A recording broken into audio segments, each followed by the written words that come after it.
இன்றைய இறைவார்த்தை திருத்தூதர் பணிகள் நூலில் இருந்து வாசகம்.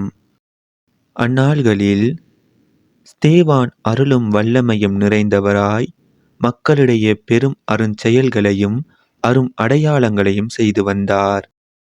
அப்பொழுது உரிமையடைந்தோர் எனப்படுவோரின் தொழுகை கூடத்தை சேர்ந்த சிலரும் சிரேன் அலெக்சாந்திரியா நகரினரும் சிசிலியா ஆசியா மாநிலத்தவரும் ஸ்தேவானோடு வாதாடத் தொடங்கினர். ஆனால் அவரது ஞானத்தையும் தூய ஆவி வாயிலாக அவர் பேசிய வார்த்தைகளையும் எதிர்த்து நிற்க அவர்களால் இயலவில்லை. இவற்றை கேட்டவர்கள் உள்ளம் கொதித்தெழுந்து அவரை பார்த்து பற்களை நரநரவென கடித்தார்கள். அவரோ தூய ஆவியின் வல்லமையை நிறைவாய் பெற்று வானத்தை உற்று நோக்கினார்.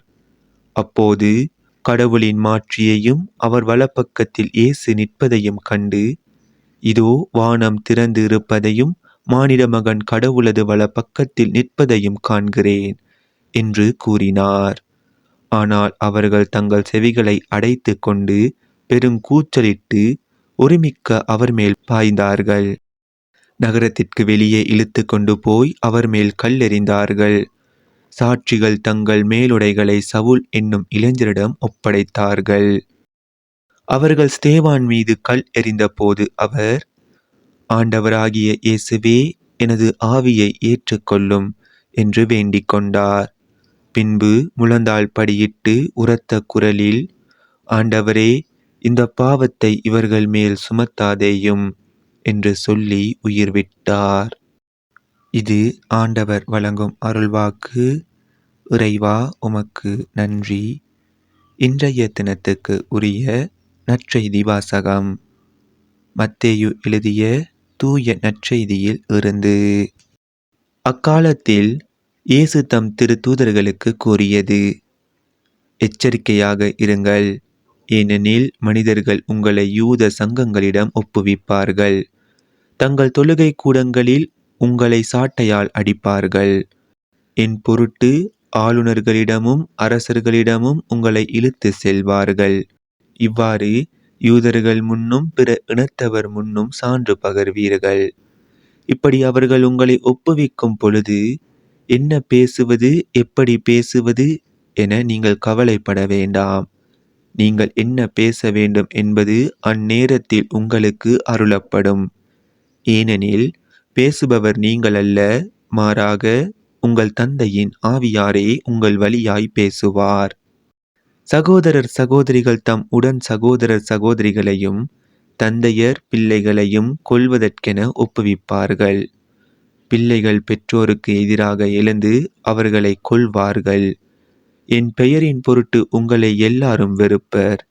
இறுதி வரை மன உறுதியுடன் இருப்போரே மீட்கப்படுவர். இது நம் கிறிஸ்து இயேசு வழங்கும் வாழ்வு தரும் நற்செய்தி.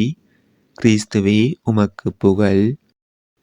இன்றைய தினத்துக்கு உரிய சிந்தனை துளிகள். ஸ்தேவானின் இருமுனை பார்வை. ஸ்தேவான் மறைசாட்சியாய் மணிமுடி தரித்த நாள் இது. அவர் அருளும் வல்லமையும் நிறைவாய் பெற்று இயேசுவின் உடனிருப்போடு இணைந்து வாழ்ந்தவர். இதனால் மற்றவர்களுக்கு ஒரு முனைப்பார்வையாக தோன்றும் நிகழ்வுகளில் அவர் இருமுனை பார்வை கொண்டிருந்தார். அவரின் எதிரிகளுக்கு அவர் சாட்சியம் உலகின் ஏதோ ஒரு மூலையில் நடக்கும் ஒரு படுகொலை மட்டுமே.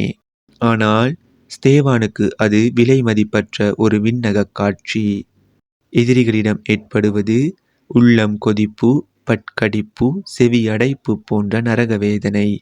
ஆனால் ஸ்தேவானின் ஒரு கண் இவைகளை பார்த்தாலும் மறு கண்ணால் மாபெரும் காட்சி ஒன்றை காண்கின்றார். வானம் திறந்திருக்கிறது. இயேசு எழுந்து நின்று எருசலேமில் நடக்கின்றவற்றை மேற்பார்வை செய்கின்றார். இந்த இருமுனை பார்வை தான் ஸ்தேவான் பெற்றிருந்த பேரருள். இதனால் இயேசுவை போன்று சான்று பகர்ந்து வீர மரணம் எய்துகின்றார். இவ்விருமுனை பார்வை நமக்கு இருந்தால் சாதாரண நிகழ்வுகளிலும் விண்ணக வெளிச்சம் பளிச்சிடும். அன்றன்றைக்கான இறை வார்த்தைகளையும் நற்செய்தி வாசகங்களையும் சிந்தனை துளிகளையும் பெற்றுக்கொள்ள நம் சேனலை சப்ஸ்கிரைப் செய்து கொள்ளுங்கள்.